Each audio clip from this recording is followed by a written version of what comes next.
പാവം. നിങ്ങളെല്ലാരും എന്തോടെ നോക്കിയിരിക്കുന്നേ? ഒക്കൂടെ എനിക്ക് ചിത്രത്തിലുള്ള പട്ടിക്കുട്ടിയെ പോലെ നോക്കിക്കൂടെ? ചിത്രത്തിലുള്ള പട്ടിക്കുട്ടീനൊക്കെ നോക്കിക്കോ, നോക്കണ്ടെന്ന് ഇവിടെ ആരെങ്കിലും പറഞ്ഞോ? പക്ഷെ ഇതിന്റെ പേരില് പഠിക്കാതിരിക്കാനും കഴിക്കാതിരിക്കാനും ഞാൻ സമ്മതിക്കൂല. പഠിക്കാനും കഴിക്കാനും മാത്രമാണോ ജീവിതം? ആ അത് ചോദിച്ചത് നല്ലൊരു ചോദ്യമാണ് കേട്ടോ ലച്ചൂസേ. ഈ എല്ലാത്തിലും ലച്ചൂസിനെ കളിച്ചിട്ടുണ്ട് എന്തിനാന്നേ? നിങ്ങൾക്കൊരു കാര്യം അറിയോ? നിങ്ങൾ എല്ലാവരെക്കാളും പട്ടീനെ ഇഷ്ടം എനിക്കാണ്. പക്ഷെ ഇവിടെ മേടിച്ചതിന് ആര് നോക്കും? അത് ആദ്യം പറ. ഇവിടെ ഒരെണ്ണം അടപ്പുറത്ത് കൂടുതൽ കിടക്കുന്നുണ്ട്. അത് ഇങ്ങനെ തന്നെ ജീവിക്കണമെന്ന് ഞാൻ ഒറ്റൊരുത്തുള്ളത് കൊണ്ടാണ്. എന്തുവാ നീ നോക്കുവോ പട്ടീനെ മേടിച്ചു കഴിഞ്ഞാ? ഇല്ലല്ലോ, നീ ചെന്നൈക്ക് പോകത്തില്ലേ? പിന്നെ അതെ ഇതിന് പിന്നെ പട്ടീനെ നോക്കാൻ നേരമില്ലല്ലോ, കുറെ കുട്ടികളെ നോക്കാനല്ലോ നേരമുള്ളൂ. അതെ, ഞാൻ ഒരു കാര്യം പറയാം. പട്ടീനെ മേടിക്കുവാണെങ്കിൽ അതിന് വൃത്തിക്ക് നോക്കണം, അതിനെ നടത്താൻ കൊണ്ടുപോകണം, അസുഖം വന്ന ആശുപത്രി കൊണ്ടുപോകണം, സമയം ഭക്ഷണം കൊടുക്കണം. ഇതൊക്കെ ആര് ചെയ്യും? പട്ടിയെ ഞാൻ ഹോസ്പിറ്റലിൽ കൊണ്ടുപോകണോ മാളിൽ കൊണ്ടുപോകണോ എന്നുള്ളതല്ല ഇപ്പോൾ എടുത്ത വിഷയം. ഞാൻ ആ കൊച്ചിനെ പട്ടിയെ മേടിച്ച് കൊടുക്കുകയില്ലേ? ഒരു പട്ടിയെ മേടിച്ചു കൊടുത്താൽ എല്ലാവരും കൂടെ അങ്ങ് നോക്കും. ഓക്കെ അല്ലേ? ആ പരിപാടി ഇവിടെ നടക്കൂലെന്നാണ് ഞാൻ പറഞ്ഞത്. എല്ലാരും കൂടെ നോക്കാൻ പറ്റത്തില്ല, ആരെങ്കിലും ഒരാളെ ഏറ്റെടുത്തേ പറ്റത്തുള്ളൂ. നീ ഏറ്റെടുക്കൂ? പട്ടിക്കുഞ്ഞിനെ മേടിക്കാൻ വേണ്ടിട്ട് എത്ര ലക്ഷം രൂപയാണെങ്കിലും ഞാൻ മുടക്കാൻ റെഡിയാണ്. പക്ഷെ ഉത്തരവാദിത്വം അതാരെങ്കിലും ഏറ്റെടുത്തേ പറ്റത്തുള്ളൂ. അളേ ലക്ഷം എന്ന് പറയുമ്പോ ഏറെക്കുറെ. അതെ ലക്ഷങ്ങൾ ഞാൻ ആ ഫ്ലോയ്ക്ക് പറഞ്ഞു കേട്ടോ. ചെറിയ വല്ല എമൗണ്ട് വല്ല മുടക്കാം.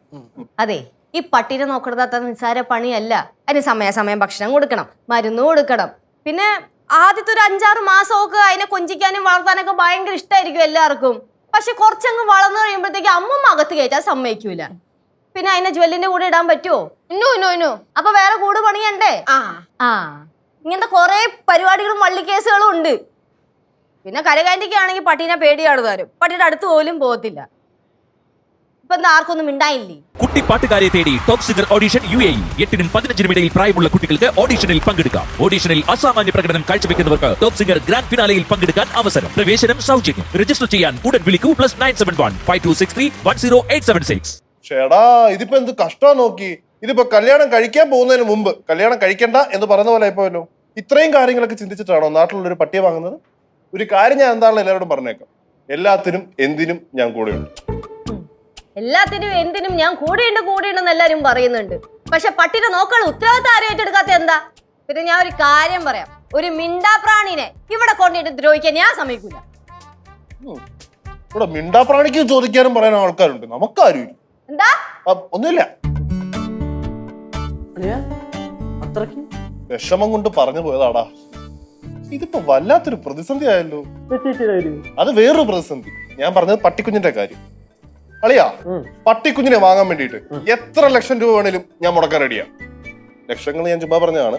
ഈ മേടിക്കുന്ന പട്ടിക്കുഞ്ഞിന്റെ എല്ലാ കാര്യവും, ഭക്ഷണം, കുളിപ്പിക്കുന്നത്, കഴിപ്പിക്കുന്നത്, കിടത്തുന്നത്, എല്ലാ മെനുവും നീ നോക്കണം കേട്ടോ. പാറുവേ, പട്ടിയുടെ മെനു ഞാൻ എല്ലാം വിളിക്കാൻ പറയാം. ഇവിടെ എന്റെ മെനു നോക്കാൻ എനിക്ക് സമയമില്ല. ഇപ്പോഴാണ് ഈ പട്ടിയുടെ മെനു. കാര്യമൊക്കെ ശരി തന്നെ. ഞാൻ ഒരു മൃഗസ്നേഹിയാണ്, പട്ടിയും പൂച്ചയൊക്കെ ഇഷ്ടമാണ് എന്നും പറഞ്ഞുകൊണ്ട് പട്ടിക്കും പൂച്ചയ്ക്കും വേണ്ടി എന്റെ ജീവിതം മാറ്റി വെക്കാൻ നോം തയ്യാറല്ല.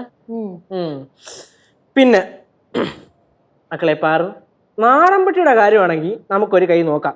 കാരണം അതിന് മറ്റേ പട്ടികൾക്ക് കൊടുക്കേണ്ട അത്രയും കെയറിങ്ങിന് കൊടുക്കേണ്ട വരില്ല. കാരണം ഇതിനെ ഹോസ്പിറ്റലിൽ കൊണ്ടുപോകണ്ട, ഇടയ്ക്കിടയ്ക്ക് വാക്കിങ്ങിന് കൊണ്ടുപോകണ്ട.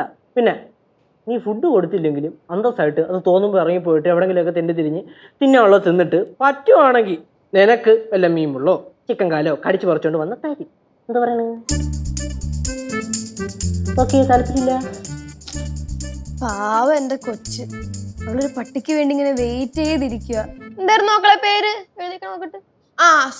സോനു പട്ടിക്കുട്ടി. ആരും എനിക്ക് ഒന്നും മേടിച്ചാറുണ്ട. എന്റെ ഫ്രണ്ട്സിനൊക്കെ പട്ടിയും പൂച്ചയൊക്കെ ഉണ്ട്. എനിക്കെല്ലാം സ്വപ്നം കാണാനല്ലേ പറ്റത്തുള്ളൂ. എല്ലാരും ഉണ്ടെങ്കിലും എനിക്ക് ആരും ഇല്ല.